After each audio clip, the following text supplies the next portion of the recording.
내 너를 위하여. 오늘은 광주 서구 풍암 신흥로에 위치한 주안의 교회 강동환 목사님의 말씀으로 함께합니다.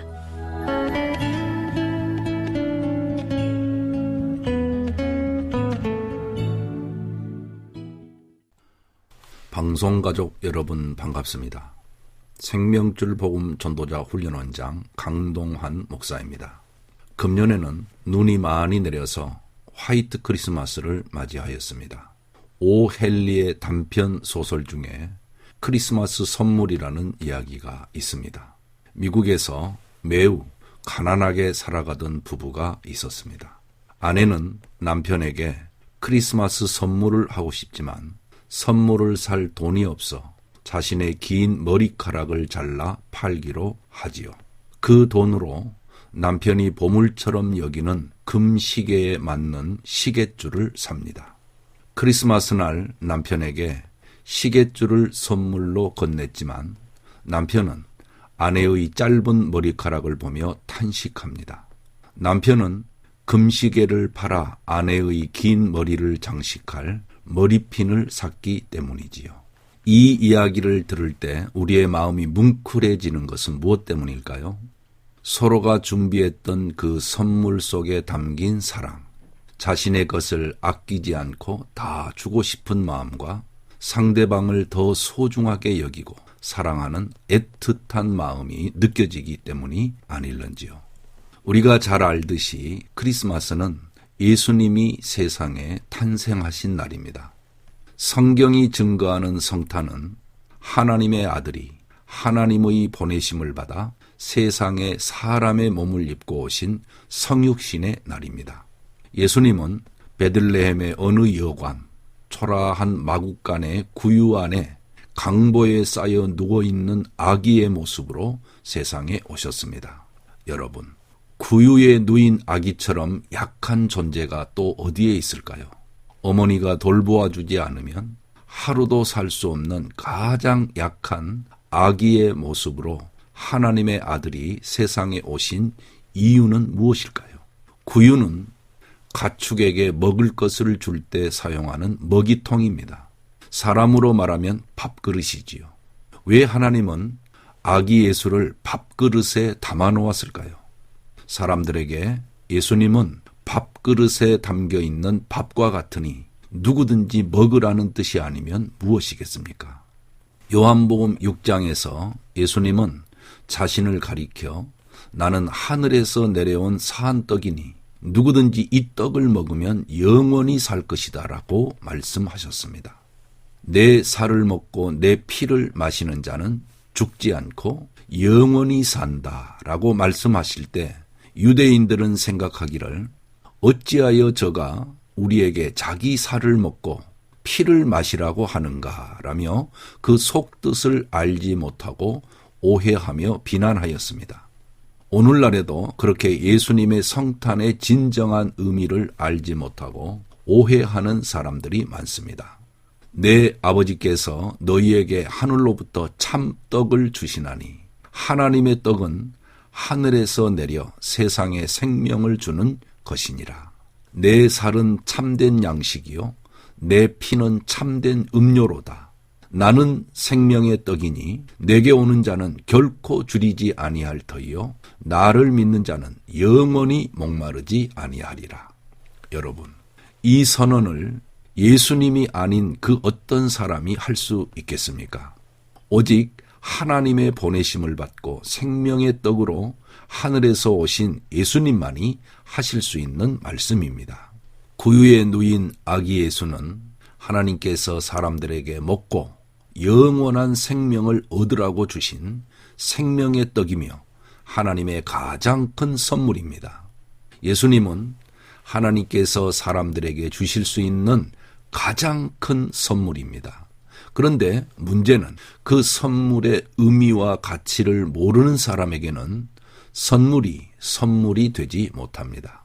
인류의 시조인 아담으로부터 유전된 죄로 말미암아 태어날 때부터 죄의 욕망을 이기지 못하고 날마다 죄를 범하고 살아가는 죄인들에게 가장 필요한 선물이 무엇일까요? 자신의 죄 때문에 불행한 삶을 살다가 죄의 대가를 영원토록 지불하는 멸망을 앞에 둔 죄인들에게 가장 큰 선물이 무엇일까요? 바로 죄로부터의 구원, 죄의 삭신 사망으로부터의 구원이 가장 큰 선물이겠지요.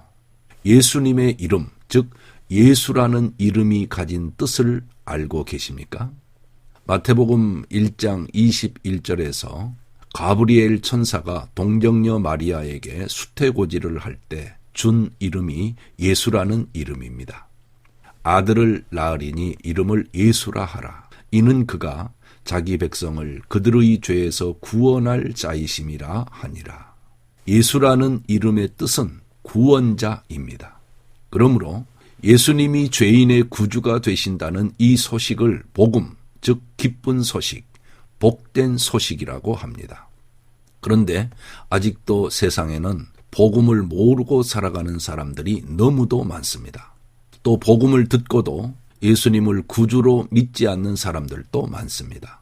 하나님께서 이미 주신 큰 선물인 복음이 그들에게는 아무런 의미가 없는 것이지요. 여러분, 왜 그런 일이 일어날까요? 제가 몇 년 전부터 전하고 있는 생명줄 복음 전도는 하나님의 선물이신 예수님을 생명줄이라는 도구를 사용하여 복음을 전하는 방법입니다. 생명줄은 약간 두터운 줄을 사용하는데 세 가지의 색으로 연결되어 있습니다. 첫 번째 색은 예수님의 무죄하심을 가리키는 흰색 줄입니다. 흰색 줄에 이어서 예수님이 십자가에서 흘리신 피를 가리키는 빨간색 줄이 나오고 이어서 죄인의 죄를 대속하여 죄의 값인 사망을 가리키는 검은색 줄이 나오며 마지막에는 죽음을 이기시고 무덤에서 부활하신 예수님을 가리키는 흰색 줄이 차례대로 연결되어 있습니다. 예수님께서 죄인을 죄와 사망으로부터 구원하시기 위하여 행하신 모든 일을 세 가지의 색으로 표현하여 설명하므로 매우 인상적이고 복음의 내용을 이해하기 쉽게 되어 있습니다. 죄인의 인생을 가리키는 사망줄은 처음부터 끝까지 검은색으로 되어 있습니다. 죄인의 죄와 예수님의 구원을 제시하는 생명줄 복음은 모두 57문장으로 되어 있습니다. 복음을 제시하는 중 그 마지막 부분에 죄인의 줄인 사망줄의 시작 부분을 생명줄의 십자가 피를 가리키는 빨간 줄에 묶고 난 후 그 줄을 다시 한번 부활을 가리키는 흰색 줄에 묶게 합니다. 그 다음에 자신의 손으로 가위를 사용하여 사망줄을 자르게 합니다.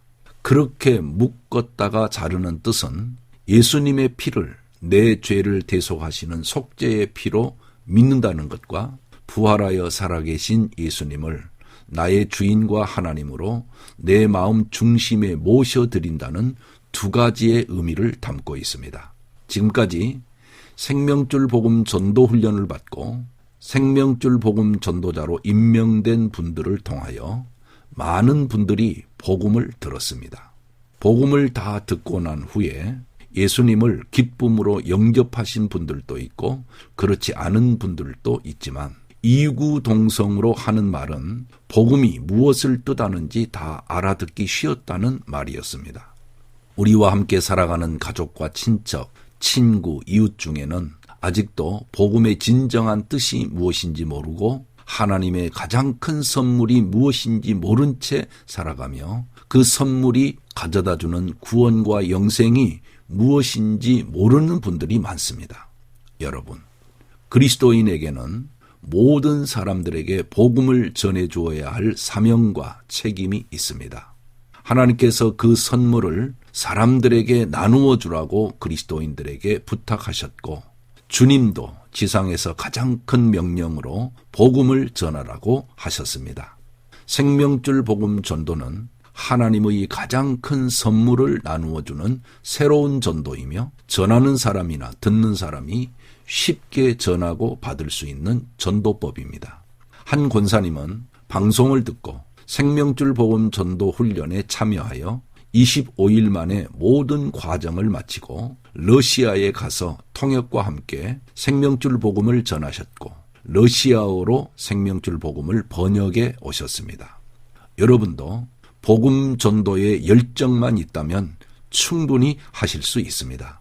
성탄절에 베푸시는 하나님의 은혜가 여러분 위에 충만하시기를 축복합니다. 아멘.